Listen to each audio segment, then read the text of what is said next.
Yeah. Okay. Can we say that we love each other at the start?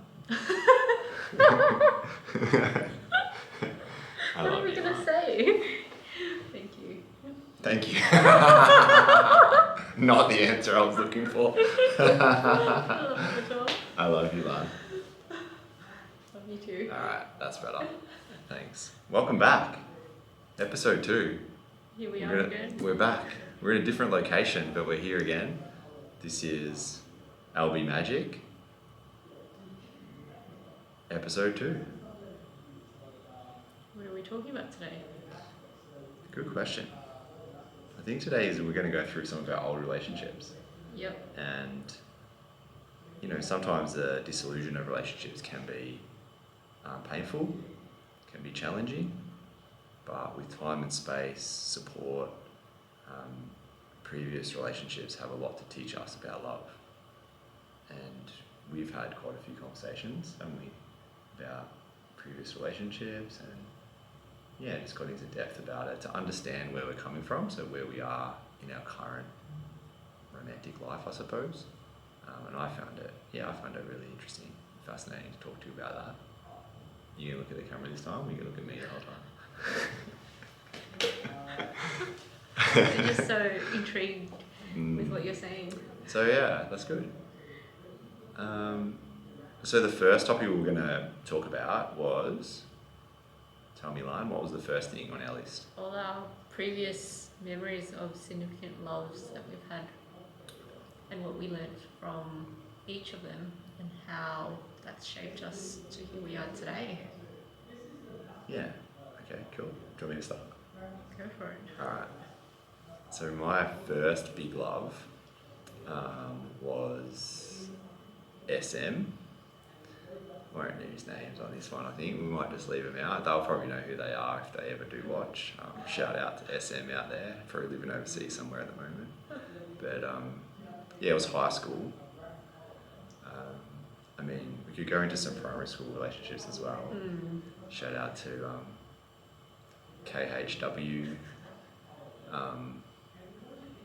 CS. Like, there's a Were few. they even relationships They in primary weren't. school? No, but like the first girl I kissed behind the tree. Right, okay. Yeah, that kind of thing. Yeah. The first girl I had a crush on. Yeah. That kind of thing, but I wouldn't consider those love necessarily. I don't think I really had any idea what love was at that stage. Yeah.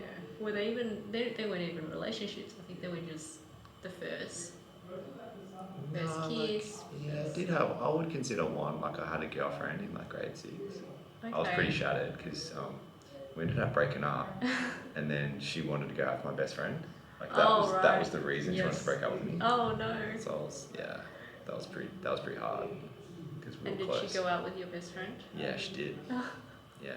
And were you still friends? Not for a while.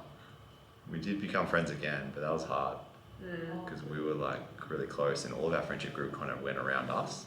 Yeah. And to have a split in the ranks was pretty bad. It was hard. Didn't they say bros before hoes? Well, that's right. I'm going to have to call him up and let him know that. I actually reached out to him after about 20 years the other day and he responded. Oh, yeah. He's got a good life, living in a caravan park, managing a caravan park, and does a lot of snowboarding. And he's in a relationship? Yeah, he's in a long-term relationship. No plans for marriage. A lot of people are like that now. Yeah. It's a new age thing. Yeah, no kids, no plans for marriage. And plans for kids or no? No. Okay. But anyway, back to Yes. SM. I mean, primary school, you're right. But my first, I thought, like, real big love was on year 11 retreat, and we had to do this exercise where you looked in each other's eyes. Like, you weren't holding hands or anything. It wasn't a love exercise. It was more like a friendship, and I don't know. I felt like Therapists make you do that too. If you go to a couples therapist, to rekindle the flame, they would ask you to stare in your partner's eyes for about 2 minutes, and it's meant to bring you closer or make you feel more connected. So definitely eye contact. Yeah, it's important. It's big. Can't keep my eyes on but you. you've also got to look at Yes, this. I know. Eye contact with the audience, like, please. It's off-putting when you keep looking at me. So yeah, I mean, the eyes are the window to the soul. So Mm. there was something in that moment that connected me with her. But I also liked her before then, but from a distance. Like, she was school captain and I was the kind of class clown, rebel kid. There's something about that. You always go for people who you really admire. Me? Yeah. Yeah, I do. And that was probably what came from that. Like, it wasn't a physical attraction as much. Maybe it was to some degree, but I was just really attracted to her mind, like just looking at her in the eyes, and then the conversation that flowed from that. She also said that she could see that I had a dark side, but there was so much light in me as well. So I felt like really seen by her, Yeah. and that was the attraction. It was a like attraction of being seen Yeah. for the first time. Yeah. Yeah, Carl There's Jung something speaks about that. like bad boys that girls like, and I think that's probably what she saw in you. Yeah, maybe. You were. Yeah, I was definitely the bad boy. But yeah, so Carl Jung talks about the shadow, which is the part of your conscious character, psyche, if you like, that you can't integrate into society. So it's the part that you hide. Like, everyone has a shadow, and it's the part you find hardest to integrate. And I think at that age, I was finding it hard to integrate like most of my personality into the group. But that year 11 retreat where we all went away together was like a bit of a coming out for me. Like, I was able to sort of be myself a bit more. I remember wearing different clothes and like What people triggered commenting. that though? What led to that? Because you don't just change one day. I think it was just the environment. Or just having everyone away from school and in a different environment, and yeah, just hanging out all day. Created space. Plus, we were doing all these activities, and like, it was pretty good. Yeah. Shout out to Nagle College, good school camps, and after school Yeah. camp, how was that? Did you feel like you were completely out of your shadow or your shell? no, not completely, but I felt like I'd reconciled part of myself that I was more comfortable sharing. Yeah. So where were we? Yeah, well, so we hooked up at a party, we made out, that was about it, and I was like pretty much in love with her at that stage. That was enough. So I actually remember I took her into the common room the next week, and I said, come and talk to me in the common room. And she's like, okay, no worries. And I think like the feeling was mutual. She liked me as well. And I sat her down and I said, oh, can we be friends? Oh, weird, awkward. Yeah, super awkward. I didn't know what to say or what to do. I was so nervous. And I just wanted to kiss her. That was what I wanted to do. But yeah, I just wanted to look into those eyes again, you know what I mean? Yeah, those hazel eyes. But it was 28 years ago, so. And then what did she say? Well, she said no. She went, no. Like, and just kind of laughed at me, and I was like, I could tell she was giving off like positive vibes, Yeah. but she said no. So I took her literally and was heartbroken. Because she didn't want to be friends. She wanted to be more than friends. Yeah, probably. It's taken me, I was like 17 at the time. So it's taken And me then did you a talk long time after to work that? that out. No, she ended up getting a different boyfriend like maybe a couple of weeks later. Okay. And they were together pretty much all of the rest of high school. Oh wow. Yeah. So it was my first love that really never was. No, that was very short-lived. It was very short-lived, but it was pretty intense, and I've got the scars to prove it. I've got a scar on my eyebrow from another moment, but we only want to do 30 minutes, so we'll keep that one out for now. We'll keep that story for later. Alright. What about you, Lan? So what's your memory of significant love? Not as early as you. I was always into my studying. I was the good girl, didn't have any relationships until later in life, and I guess I never really thought about, people around me were in relationships, and then, you think about it, but yeah, I was just never really interested. I don't know, I was just interested in other things, and just, you like people, but then you think, I don't know, how would I was quite shy back then, so I wasn't going to approach people. And yeah, maybe it was like I felt like it was more the guy's duty as well to come and approach me. Or maybe I'm using that as an excuse. Not sure. Yeah, but you're pretty focused on your study as well, weren't you? Yeah, I was. Culturally, your parents were pretty, strict. Keen for you. But, so anyway, even the greatest love, I wouldn't say like there wasn't a significant love story. Like I just felt like my life was like I didn't have to, like it felt like almost like I had to maybe study, get a job, find someone, get married, have kids, live happily ever after. So it was more, I don't know, what would you call it? More of a transaction as opposed to like being in love. So all the way through high school, all primary school, you didn't no. feel those feelings? You didn't have that real depth of connection with anyone? No, not really, because I went to an all-girls high school. I mean, it became co-ed in year 11 and 12, but I feel like that was kind of too late because all the girls hung out with all the girls, all the guys hung out with all the guys. There were people that had relationships with the opposite sex, but like because I wasn't in a relationship. Tell me about your first big love. Okay, so like you didn't have love until you had it. So tell us when you got there, right? Let's speed this up a bit. It's a lot later in life, and I would say even like getting married, I wasn't too sure whether I loved him. Like, as in, I grew to love him, obviously.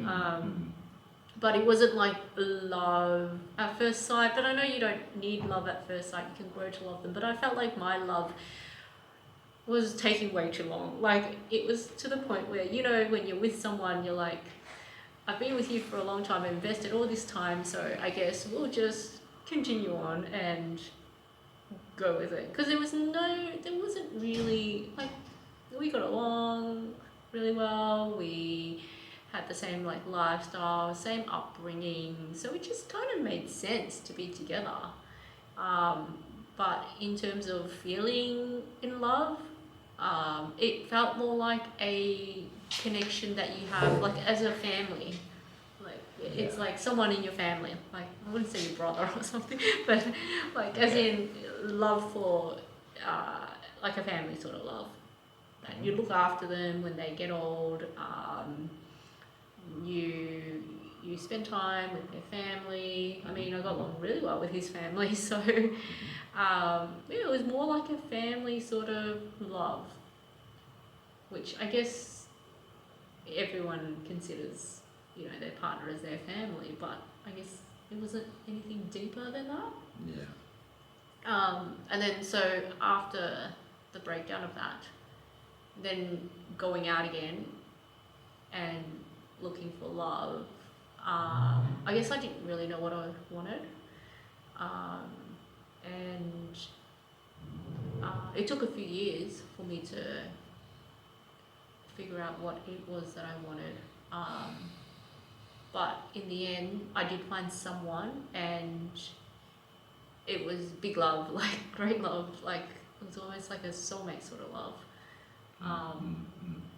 And this person, and I realise now, like, what I need, and this is the person that I really looked up to, really admired. So you admired them as well. So that's something we have in common now. Yeah. So respect and admiration. Yeah. That's really important. Yeah. Like, I really admired what he was doing with his life. Brought so much inspiration to me.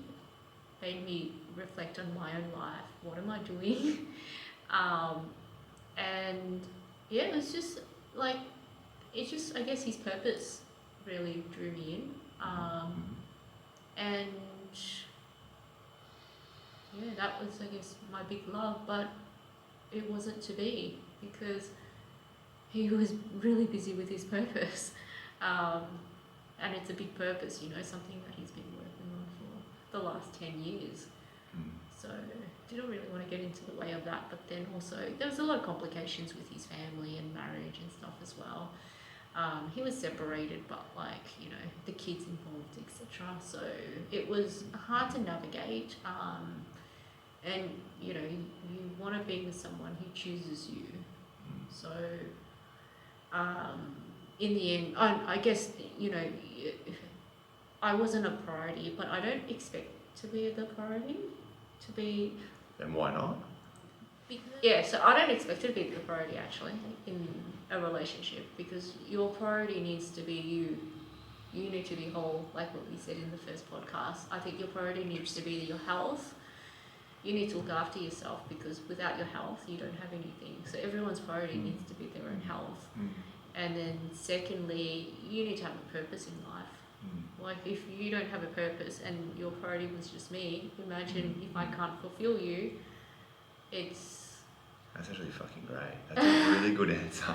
Because if it's true. Like if I just hung out all day waiting for you, I know, exactly. And my whole life was you, exactly, and I didn't have like a career, children, a business, building a business online, and everything, and my spirituality and everything I have going on, I don't think it would work. No, it wouldn't, because you'd always be relying on me, and I'd be like, you know. Yeah, it's like I'm busy. I'm a badass. I'm out there doing developments and living my life. Like you need to have a greater purpose in your life, and you need something that fulfills you outside. Like I can't be solely responsible for fulfilling you. I can't. Like that's too much responsibility. Too big. Too much going on in my brain for you to fulfill all of my exactly needs. So yeah, definitely think like I am not priority, but you know, at least I think for him, like I think he needed to make a bit of time for the relationship to have worked, and there were a lot of things that were messy, like his family, like I mentioned, and his kids and stuff. So,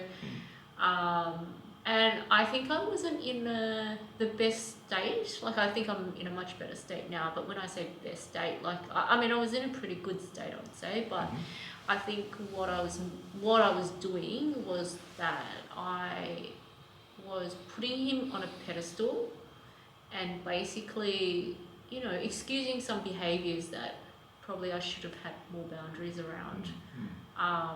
And that wouldn't have worked. Work it out. So you're talking about priorities, I was talking about priorities and putting him on a pedestal. Yeah, the admiration piece. Because I admire him so much, but that's not how a relation should be. It should be balanced. You need to have mutual respect. Mutual. Like he respected me, but he just had so much going on, and I was willing to, I guess, compensate for that by providing more. But it wasn't that. I needed to pull back a bit. So having a good balance is very important. But at least you got to experience that big love. I think it was important for you. Yeah. But do you think a big love is that important in a relationship? Because I think like your sparks and your, you know, attraction and all of that, I guess, what would you call it? Chemistry. Being so strong. I don't think I could be in a relationship without it. Interesting, yeah. It's not enough. It's not enough, yeah. But to me, it's a necessity. Yeah. I just can't see a long-term relationship that doesn't start with a bit of fire. Yeah, okay, yep. And then I think then you have to build on top of that a foundation of mutual respect. You need to be complete. You need to both have a purpose and be pursuing your purpose. Those purposes need to be aligned. You need to have a similar vision for where your life is going. So that, you know, it might not be forever, but the next 5 years, like where are you heading? Does your path align? Do the threads of your rope? And so how together? Early on are you meant to discover all these things? 4 weeks. That's pretty soon, because you can get pretty serious without, you know, you meet someone, you don't ask them what their visions, lifestyle, or see a lot. No, it started to come out. Values. So we started to talk about it on our first date. Yeah, we did, but usually I don't talk about these things, and you can go through months and months without even talking about these things. You know what I mean? Yeah, I'd say that's probably not healthy. a relationship that you're really invested in heavily. Yeah.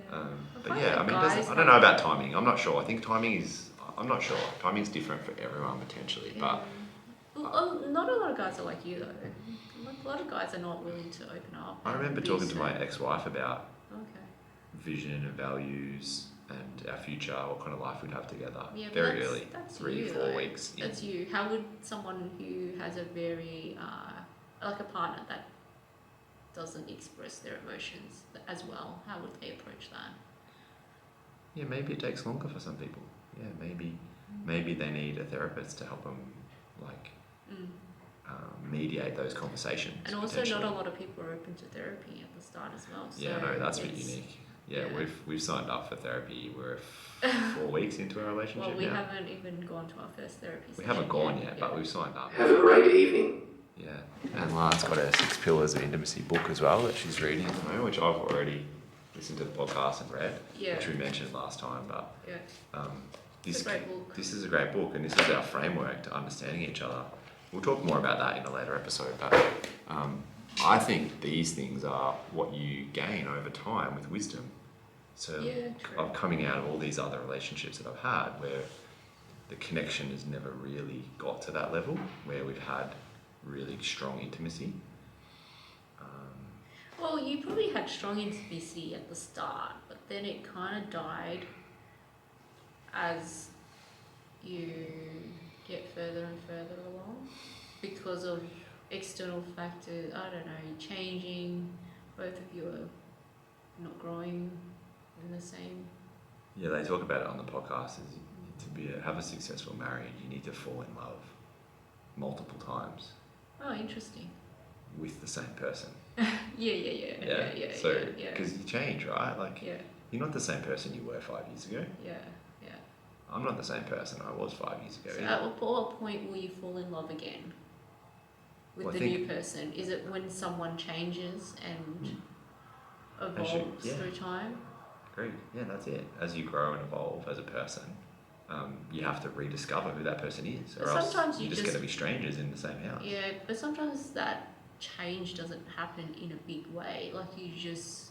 Yeah, it's hard because it is. It's like, it's like, what do they call it? They call it like boiling the frog.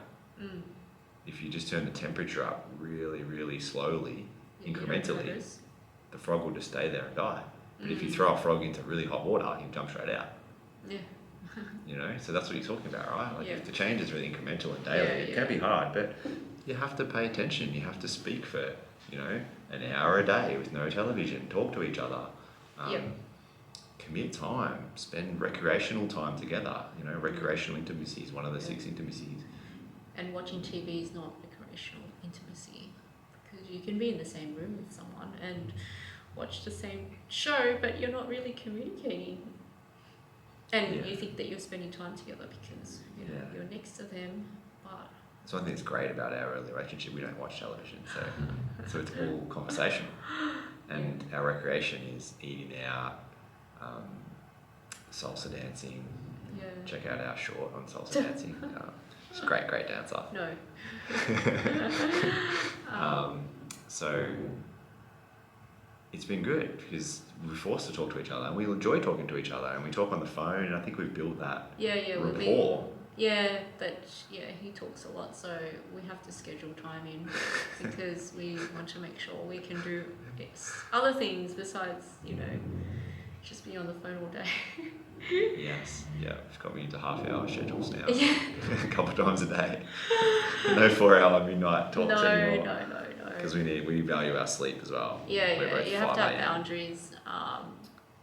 So that's really important as well. Sometimes you lose yourself in relationships because you compromise and you do things that the other person wants to do and they think you want to do it but really you don't want to do it. Like, you have to create those boundaries.